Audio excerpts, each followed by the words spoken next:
হাসিনা আপনি জানেন যে তার বাবার খুনিদেরকে পার্সু করে অনেক জায়গার থেকে নিয়ে এসে এখানে বিচার করেছেন। আমরাও তার বাবাকে উনি যেভাবে পার্সু করেছেন তার চেয়ে আরও দ্বিগুণ আরও অনেক বেশি ইয়েতে রিলেন্টলেসলি তাকে আমরা পার্সু করে তাকে দেশে ফিরিয়ে এনে তাকে বিচারের সম্মুখীন করা হবে। আর সেকেন্ড কোশ্চেনটা আপনি যেটা বললেন এটা ঠিক যে এরা পালিয়ে গেল, কিন্তু একটা এক্সট্রাঅর্ডিনারি সিচুয়েশন, আমি এটা আগেও বলেছি যে 5 থেকে 8 তারিখ পর্যন্ত কোনো গভর্নমেন্ট ছিল না। ওই সময় অনেক অপরচুনিটি নিয়েছেন, তাও আমরা এটা নিয়ে দেখছি আমরা পুরো পিকচারটা জানতে চাচ্ছি যে কিভাবে কি হয়েছে, এবং সেটা করার জন্য আপনি জানেন যারা ইনভেস্টিগেট করবে আমরা তো সৎ পুলিশ অফিসারকে দিয়ে তো ইনভেস্টিগেট করাবো। এখন যদি দেখা যায় যে আগের সেই অফিসারই এটাকে ইনভেস্টিগেট করছেন তাহলে তো আমরা খুব যে ভালো রেজাল্ট পাবো তা তো না। তো সেই জন্য আমরা এগুলো নিয়ে দেখছি, আমরা এটা নিয়ে কাজ করছি।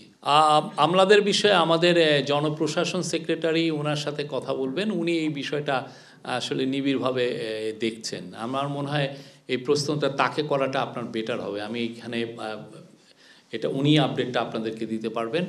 আর শেখ হাসিনার ব্যাপারে আমরা তো বলেছি, আমরা একটা নোট ভার্বাল পাঠিয়েছি, সেই অনুযায়ী আমরা অফিসিয়ালি এখনও আমরা কিছু শুনিনি তাদের কাছ থেকে, বাট আমাদের এইটা থাকবে, আমাদের এই আমাদের পুরোপুরি এটা আমাদের টপ প্রায়োরিটি, তাকে ফিরিয়ে এনে আইনের সম্মুখীন করা, বিচারের সম্মুখীন করা।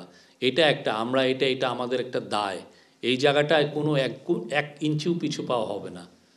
তার সে যেই আকাম কুকাম করেছে, যে চোরতন্ত্র যে গুমতন্ত্র জারি করেছিল সেগুলোর জন্য, এবং সেই যে গুম এবং খুন করেছে সেটার জন্য তাকে বিচারের সম্মুখীন হতে হবে। বসুন্ধরা ডায়াপেন্ট এখন আরো উন্নত। এই hot air through top sheet দ্রুত শোষণ করে সোনামণিকে দেয় কোমল অনুভূতি। হাসিনা আপনি জানেন যে তার বাবার খুনিদেরকে পার্সু করে অনেক জায়গার থেকে নিয়ে এসে এখানে বিচার করেছেন। আমরাও তার বাবাকে উনি যেভাবে পার্সু করেছেন তার চেয়ে আরও দ্বিগুণ আরও অনেক বেশি ইয়েতে রিলেন্টলেসলি তাকে আমরা পার্সু করে তাকে দেশে ফিরিয়ে এনে তাকে বিচারের সম্মুখীন করা হবে। না, আমরা এগুলো নিয়ে কাজ করছি, আমাদের তো অনেকগুলো কাজ, একটা দুটো তো না। আমাদের ধরেন জুলাই অগাস্টে যে ভয়াবহ রকমের একটা ম্যাসাকার হলো সেটা নিয়ে আমরা কাজ করছি।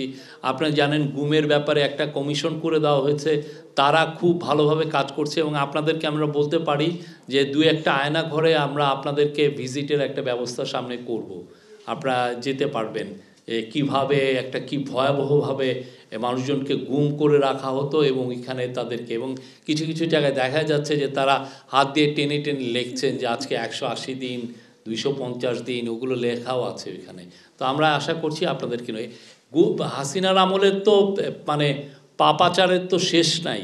হ্যাঁ, সেই জানুয়ারি 5ই বলেন, তারও আগে কেয়ারটেকার গভর্নমেন্টটাকে শেষ করা বলেন, বা আপনি শাপলার ম্যাসাকার বলেন, বা পরবর্তীতে মাওলানা সাইদির ভার্ডিকের পরে যে ম্যাসাকার বলেন, বা আরও পরে এসে আপনি যেই ধরনের ভয়াবহ রকমের 2018 সালে রাতের ভোট বলেন, এবং প্রতি বছর $16 বিলিয়ন বিদেশে পাচারের যেই কাহিনী বলেন, পাপাচার তো শেষ নাই এগুলো, এবং এগুলো নিয়ে প্রত্যেকটা জিনিস নিয়েই আমাদের কাজ হচ্ছে, এবং আপনারা দেখবেন তাকে হাসিনাকে আমরা জাস্টিসের আওতায় আনবো।